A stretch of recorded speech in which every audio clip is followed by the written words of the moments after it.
Hello everyone, welcome to our channel quick compute. इस video में हम देखने वाले हैं HTML लिंक के बारे में। तो इससे पहले वाली वीडियो में हमने एंकर टैग के बारे में देखा था, ठीक है। तो इस वीडियो में भी हम देखने वाले हैं, थोड़ा और अच्छे से कॉन्सेप्ट को क्लियर करेंगे पूरा डिटेल में। तो आगे वीडियो में बने रहिएगा। और वीडियो अगर आपको अच्छी लगे तो लाइक, चैनल को सब्सक्राइब और वीडियो में कमेंट करके ज़रूर बताना कि आपको कैसी लगी है। तो इसमें हम देखेंगे सिंपल HTML लिंक के बारे में और उसके जो टारगेट एट्रीब्यूट होते हैं उसके बारे में देखने वाले हैं। और उसके बाद हम देखेंगे एब्सोल्यूट लिंक क्या होता है और रिलेटिव लिंक क्या होता है। ये चीज़ें आपको एकदम अच्छे से क्लियर हो जाएगी इस वीडियो में पूरा देखने के बाद।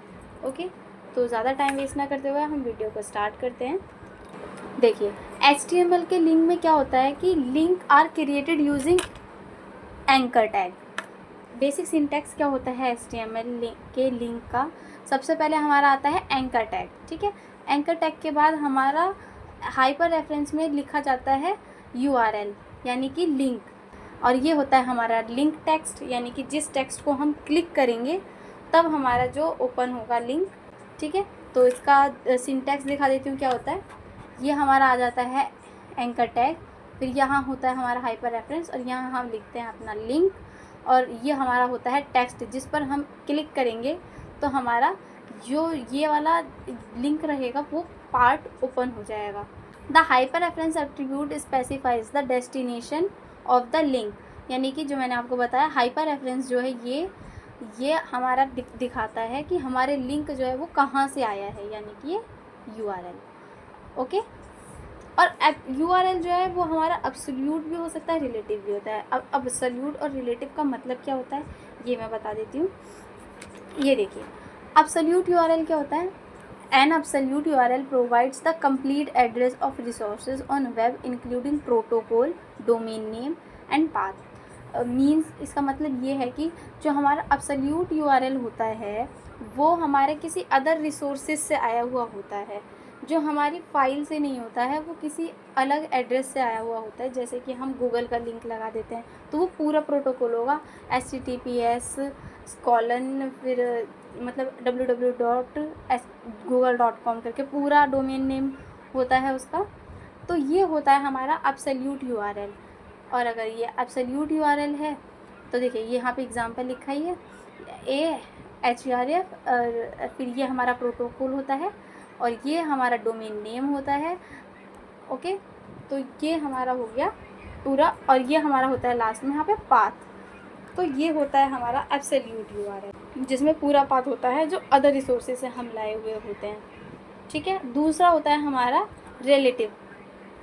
रिलेटिव URL क्या होता है, जो हमारा पाथ है वो हमारे ही किसी फाइल से या फोल्डर से लिया गया हो, यानी कि जिस सेम प्रोजेक्ट पर हम काम कर रहे हैं और उसी में सेम फोल्डर, कोई अलग फोल्डर बनी हो या उसी में अलग फाइल हो, उसका लिंक अगर हम देते हैं तो वो होता है हमारा रिलेटिव URL। ये थ्योरी मैं समझा रही हूँ, अभी थोड़ा हम कोड में देखेंगे तो आपको और भी अच्छे से पूरा क्लियर हो जाएगा। ओके, तो इस चीज़ से कोई टेंशन नहीं लेनी है, एकदम आराम से सारी चीज़ें क्लियर हो जाएगी। ओके, तो चलिए अब हम इस चीज़ को पहले कोड में करके देख लेते हैं। तो ये हमने पहले किया हुआ था, इसको हम पूरा हटा देते हैं और यहाँ पे हम लिख देते हैं एंकर टैग। ये हम सिंपल, ये हमारा सिंटैक्स होता है इसका, और यहाँ पे हम लिखते हैं अपना लिंक। यहाँ पे अब हम अब्सोल्यूट लिंक भी दे सकते हैं, रिलेटिव लिंक भी दे सकते हैं। तो सबसे पहले अब्सोल्यूट लिंक देंगे, तो यहाँ पे google.com का लगा देते हैं हम। स्क्रीन को साइड बाय साइड खोल लेंगे, तो यहाँ पर हम डाल देते हैं अपना, मान लीजिए कोई गूगल की वेबसाइट का लिंक।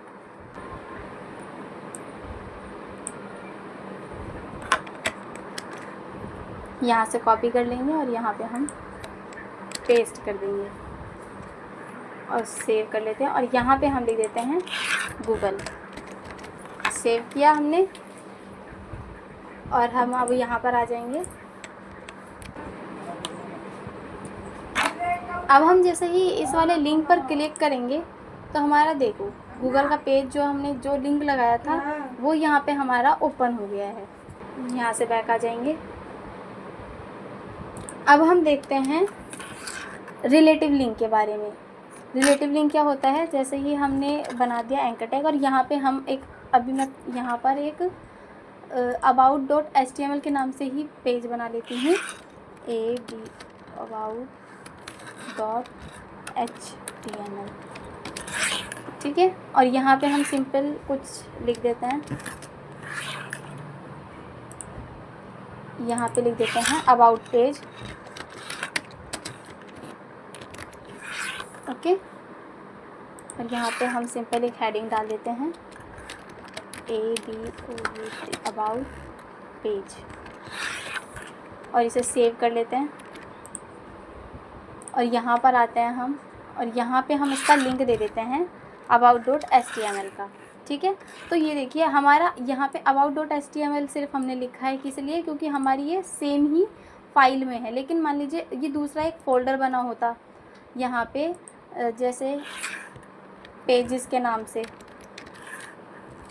और ये हमारा जो about.html जो लिखा है फाइल हमने, वो हमारा इस पेज के अंदर होता। इसे मूव कर देती हूँ मैं इसमें। तो अब हमारा क्या होगा कि यहाँ पे हमें पूरा लिंक देना पड़ता है। जैसे हम स्लैश लगाएंगे और यहाँ पे हम पेजेस लिख देंगे, फिर स्लैश लगाएंगे, ओके, और सेव करेंगे, तब ये हमारा ओपन होगा। यहाँ पर लिंक का नाम लिख देती हूँ, अबाउट पेज, सेव करेंगे। अब हम इस पर क्लिक करते हैं, यहाँ पे आते हैं। जैसे ही मैंने इस पर क्लिक किया तो ये हमारा अबाउट पेज जो है वो ओपन हो गया है। अबाउट की स्पेलिंग गलत लिख गई है, सॉरी, इसमें मैं ठीक कर लेती हूँ। बाकी ये चीज़ आपको क्लियर हो गई होगी अब मैं क्या कहना चाह रही हूँ, ठीक है। यहाँ पे हमें ये चीज़ ध्यान देना होता है कि यहाँ पे हमारा जो रिलेटिव पाथ है वो भी हमारा पूरा होना चाहिए। अगर हमारा कोई नया फ़ोल्डर बना हुआ है तो हम पहले उस फोल्डर का नाम लिखेंगे, फिर हम उस फाइल का नाम लिखेंगे। तो ये आपको समझ में आ गया होगा। तो अब हम देखते हैं टारगेट एट्रीब्यूट क्या होते हैं। तो देखिए जैसे ही हम जैसे हम इसको यहाँ से बैक कर देती हूँ, तो जो हम जैसे गूगल पे क्लिक कर रहे थे तो ये हमारा इसी टैब में ओपन हो रहा था। हम चाहते हैं कि इस टैब में ओपन ना हो के दूसरे टैब में ओपन हो, ठीक है, क्योंकि हमारा पहले वाला टैब क्लोज़ हो जा रहा है उसकी वजह से, तो यहाँ से हमें बैक करना पड़ता है। तो मैं चाहती हूँ कि यहाँ पे ओपन ना हो, ये दूसरे टैब में ओपन हो, दूसरा टैब अपना अलग से ओपन हो जाए इसमें। तो हम क्या करेंगे, यहाँ पे लिख देंगे टारगेट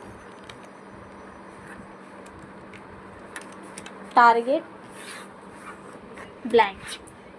अब सेव करेंगे हम इसको।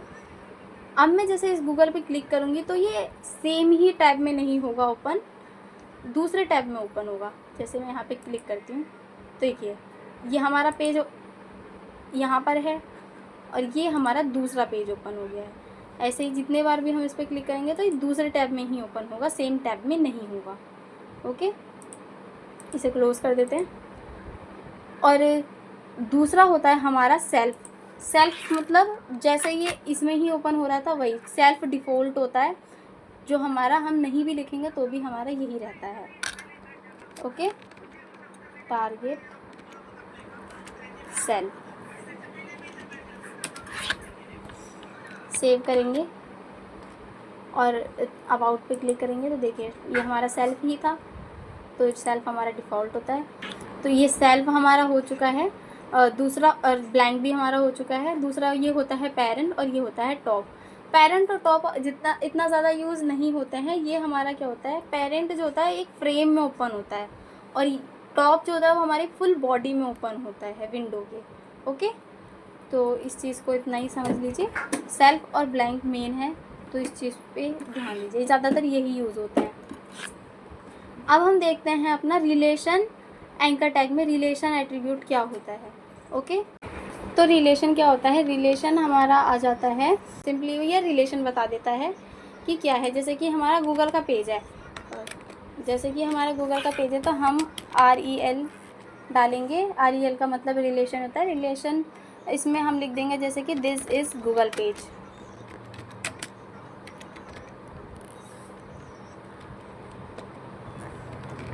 तो हम इस चीज़ के लिए इसका यूज़ करते हैं रिलेशन का, ओके। और दूसरा है हमारा मेन चीज़ डाउनलोड एट्रीब्यूट। ये बहुत हमारा इम्पोर्टेंट है।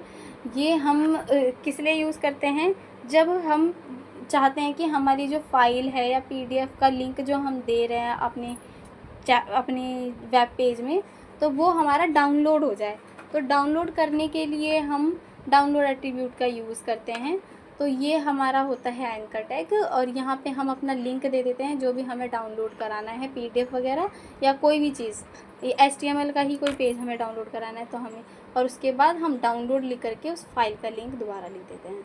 ओके, और ये हमारा डाउनलोड PDF करके जो हम लिंक डाउनलोड कराना चाहते हैं जिस पर क्लिक करके वो टेक्स्ट लिखेंगे।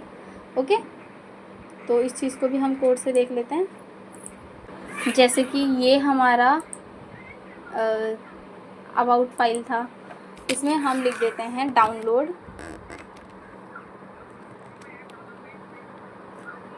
और इसके बाद हम इसी पेज का लिंक डाल देते हैं, सेव कर लेंगे। और अब मैं इस पर क्लिक करूँगी अबाउट वाले पेज पे, तो देखिए ये हमारा डाउनलोड होना स्टार्ट हो गया, और यहाँ पे ये हमारा डाउनलोड हो जाएगा। देखिए डाउनलोड हो चुका है। तो इस चीज़ के लिए हम यूज़ करते हैं डाउनलोड एट्रीब्यूट का। ओके, तो ये सारी चीज़ें आपको अच्छे से क्लियर हो गई होगी, और आशा करती हूँ आपको अच्छे से सारी चीज़ें समझ में आया होगा। Thank you so much for watching video. Please like, subscribe and share.